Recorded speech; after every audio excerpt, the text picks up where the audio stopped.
Books, Rhymes, and Life.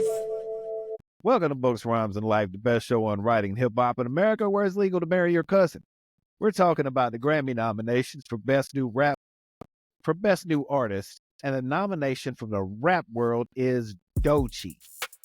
Now, she's nominated with Benson Boone, Sabrina Carpenter, Ray, Chappelle Rowan, Shabuzi, and Teddy Swims. I do like Doechii, and I like to see, I tell you why I like to see this. I like to see a female rapper being nominated, for a new artist. In just the general new artist category, it's a female rapper, and we'll talk about her album later. But I like to see this. I don't think she'll win because I think it would take a lot for a new female artist. But I think it would take a lot. So I'm glad to see at least that the Grammys are going in that direction. Big Absolute, what you think, man? Yeah, I'm with you. It's great to see a female in the category for sure. I mean, the category is new artist, right? So, she fits the category. I'm on the fence personally about her as an artist, but like you said, we'll talk about the album. I love her flow. She sounds real familiar to me, but not necessarily in a good way. But the song that's nominated that puts her in the category, I dig the song though. Camo, what you think, man? Doechii, you a Doechii fan? From what I've heard of her so far, I really need to dig in to the album more and some of the features and stuff. But I'm kind of new to her. I've been on a little female kick lately because I'm hearing a lot of hype behind the females, and I'm not as big into some of them as everyone else is. So I was definitely glad, from what I've heard from her, I was definitely glad to see her on the list. And I'd have to look at the whole list again. But if this is the only hip hop artist, I'm definitely rooting for her to get this. I didn't realize I'm surprised. I didn't know she was on the radar like that as of yet, because I just stumbled across her. But yeah, I'm definitely rooting for her.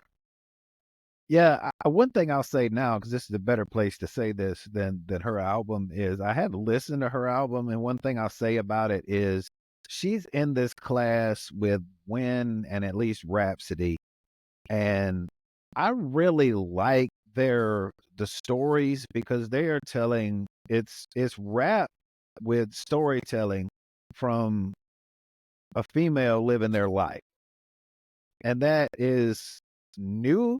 And I think that is really, that's really good for rap, that rap's come far enough now that it's comfortable doing that, letting women explore more like that. Like, that means that, to me, it just shows a lot of growth in rap on the women's side. And I really like, this new class, I really like what they're doing. Yeah, and these women aren't afraid to show skin, right? But that's not their shtick. Because a long time, and BA, I'm sure you'll back me up on this. For a long time, it's female rappers were pushed into certain lanes. Like, you had to be a party rapper, or then you had to be a party rapper or a gangster rapper, or then you had to be a party rapper or a gangster rapper, or you had to sell your body. You had to sell skin. You had to do one of those. And then like we said in one of the previous episodes, and people like Missy come along and they break out of all of that. People like Lauryn Hill come along and they break out of all of that. And I'm hoping, like, this is a draft class, it's the first round of this class.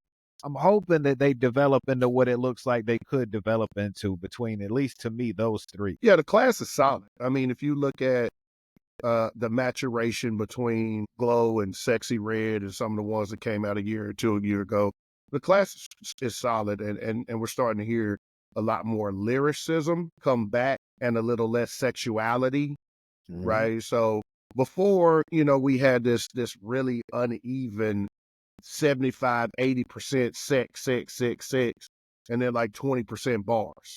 But now it seems that we're getting back to bars. Books, Rhymes, and Life.